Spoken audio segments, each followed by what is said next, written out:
നമസ്കാരം, ഇത് the Indian.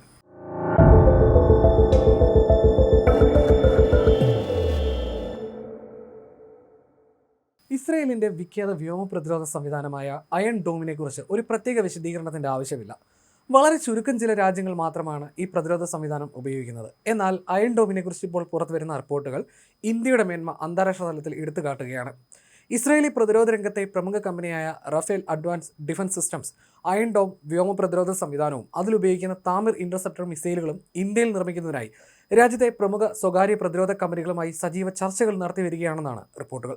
അന്താരാഷ്ട്ര കയറ്റുമതി കരാറുകൾ സമയബന്ധിതമായി പൂർത്തിയാക്കുന്നതിനൊപ്പം യുദ്ധ സാഹചര്യങ്ങളിൽ ഇസ്രായേലിന്റെ സ്വന്തം ആയുധ ശേഖരം വേഗത്തിൽ പുതുക്കുക കൂടിയാണ് ഈ തന്ത്രപ്രധാന നീക്കത്തിന്റെ ലക്ഷ്യം.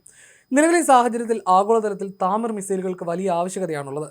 ഉൽപാദനം അടിയന്തരമായി വർദ്ധിപ്പിക്കുന്നതിനുള്ള വഴികൾ ഇസ്രായേൽ അന്വേഷിക്കുന്ന പശ്ചാത്തലത്തിലാണ് ഇന്ത്യയെ പങ്കാളിയാക്കാനുള്ള തീരുമാനം. ഇന്ത്യയിൽ നിർമ്മാണ യൂണിറ്റ് ആരംഭിക്കുന്നത് റഫേൽ കമ്പനിയുടെ ആഗോള വിതരണ ശൃംഖലയ്ക്ക് കരുത്താകും. കടുത്ത യുദ്ധസമയത്ത് പോലും മിസൈലുകൾ തടസ്സമില്ലാതെ ലഭ്യമാക്കാൻ ഇത് സഹായിക്കും. യുദ്ധരംഗത്ത് പ്രതിരോധ മികവ് തെളിയിച്ച അയൺ ഡോം സംവിധാനത്തിന്റെ ജീവനാഡിയാണ് താമിർ മിസൈലുകൾ. ശത്രുക്കളുടെ ഡ്രോണുകൾ, ക്രൂയിസ് മിസൈലുകൾ, മോർട്ടാറുകൾ, റോക്കറ്റുകൾ എന്നിവയുൾപ്പെടെയുള്ള ഹ്രസ്വദൂര വ്യോമാക്രമണങ്ങളെ തടഞ്ഞു തകർക്കാൻ ഇവയ്ക്ക് പ്രത്യേക ശേഷിയുണ്ട്. 4 മുതൽ 70 കിലോമീറ്റർ വരെയുള്ള പരിധിയിൽ പ്രവർത്തിക്കുന്ന ഇവയ്ക്ക് 90% വിജയശതമാനവുമുണ്ട്. ഒരേ സമയം ഒട്ടനവധി മിസൈലുകൾ ഉപയോഗിച്ച് ശത്രുക്കൾ നടത്തുന്ന വ്യോമാക്രമണങ്ങളെ പോലും പ്രതിരോധിക്കാൻ ഇതിന് സാധിക്കും. എന്നാൽ താമിർ മിസൈലുകളുടെ നിർമ്മാണം അങ്ങേയറ്റം സങ്കീർണമാണ്. അതിസൂക്ഷ്മ ഇലക്ട്രോണിക് നിയന്ത്രണ സംവിധാനങ്ങൾ, അത്യാധുനിക ദൃശ്യപ്രകാശ നിരീക്ഷണ സംവിധാനങ്ങൾ, പ്രത്യേക ഇന്ധന സാങ്കേതിക വിദ്യ എന്നിവ കോർത്തിണക്കിയാണ് ഇവ നിർമ്മിക്കുന്നത്. കടുത്ത ഗുണനിലവാര പരിശോധന ആവശ്യമുള്ളതിനാൽ പ്രതിരോധ രംഗത്തെ വമ്പന്മാർക്ക് പോലും ഇതിന്റെ ഉൽപ്പാദനം പെട്ടെന്ന് വർദ്ധിപ്പിക്കുക അത്ര എളുപ്പമല്ല. അടുത്ത കാലത്തുണ്ടായ സംഘർഷങ്ങൾ ഇസ്രായേലിന്റെ ആയുധ സംഭരണത്തെ വലിയ തോതിൽ ബാധിച്ചിട്ടുണ്ട്.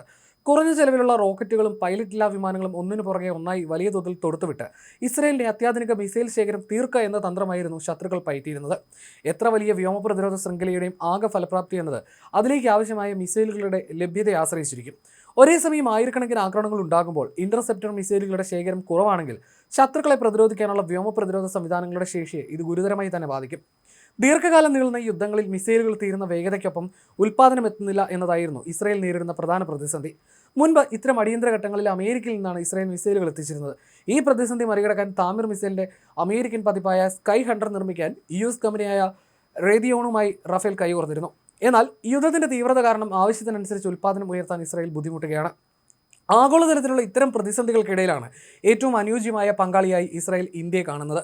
ഇന്ത്യയുടെ വികസിച്ചുകൊണ്ടിരിക്കുന്ന പ്രതിരോധ വ്യാവസായിക അടിത്തറയും വ്യോമയാന മേഖലയിലെ മികച്ച വിദഗ്ധരും make in India, Atmanirbhar Bharat പദ്ധതികളിലൂടെയുള്ള കേന്ദ്ര സർക്കാർ പിന്തുണയും ഇന്ത്യയുടെ കരുത്താണ്. അടുത്ത കാലത്തായി ഇന്ത്യയിലെ സ്വകാര്യ മേഖല അത്യാധുനിക അഡ്വാൻസ് കോമ്പോസിറ്റുകൾ, സൂക്ഷ്മ മെഷീനിങ്, ഇലക്ട്രോണിക്സ്, മിസൈൽ ഘടനകൾ എന്നിവയിൽ വലിയ മുന്നേറ്റം കൈവരിച്ചിട്ടുണ്ട്. ഹൈദരാബാദ് ആസ്ഥാനമായിട്ടുള്ള കല്യാണി റഫേൽ അഡ്വാൻസ് സിസ്റ്റംസ് എന്ന സംയുക്ത സംരംഭത്തിലൂടെ റഫേൽ കമ്പനിക്ക് നിലവിൽ തന്നെ ഇന്ത്യയുമായി ആഴത്തിലുള്ള ബന്ധമുണ്ട്. ഇന്ത്യൻ സായുധ സേനയ്ക്കായി മധ്യദൂര ഉപരിതല വ്യോമ മിസൈൽ കിറ്റുകൾ ഈ സംരംഭം വിജയകരമായി നിർമ്മിച്ചു നൽകിയിട്ടുണ്ട്. അതുകൊണ്ട് തന്നെ അയൺ ഡോമിന്റെ ആഗോള വിതരണ ശൃംഖലയിൽ വിശ്വസ്ത പങ്കാളിയാകാൻ ഇന്ത്യൻ സ്വകാര്യ മേഖലയ്ക്ക് പൂർണ്ണ ശേഷിയുണ്ടെന്നാണ് വിലയിരുത്തൽ.